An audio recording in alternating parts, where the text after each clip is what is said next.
In this video, we will know how to add funds in Zerodha through net banking. To do that, first log into your Zerodha account, and on top right hand side, you can see an option called add funds. Now click on it. Now a new page will open. Here enter the amount that you want to add. Now I want to add 10,000 rupees. So I have added 10,000 here. Next you will see the segment, and next you will see the bank account number. Now you will see there are two options. One is UPI and net banking. If you choose UPI, here you need to enter the UPI ID. But right now I am selecting net banking. For net banking, they will charge 9 rupees plus GST. This GST is on 9 rupees. So 18% on 9 rupees. How much? It is 1 rupee 60 paise. So that amount you need to pay extra for adding funds through net banking. Now click on continue. Now you will be redirected to your bank's net banking portal.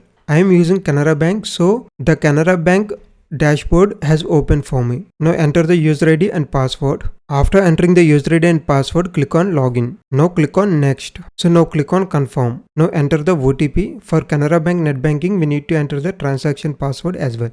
So I will enter those two passwords and click on submit. After entering the OTPs, click on submit. See, the payment is successful. Now you can see a green tick mark, that means deposit is successful. Now again go to the Zerodha dashboard and refresh the page. Here you can see available margin is 10,000 rupees. That means the funds are added to Zerodha funds. So like this, you can also add funds to your Zerodha account through net banking.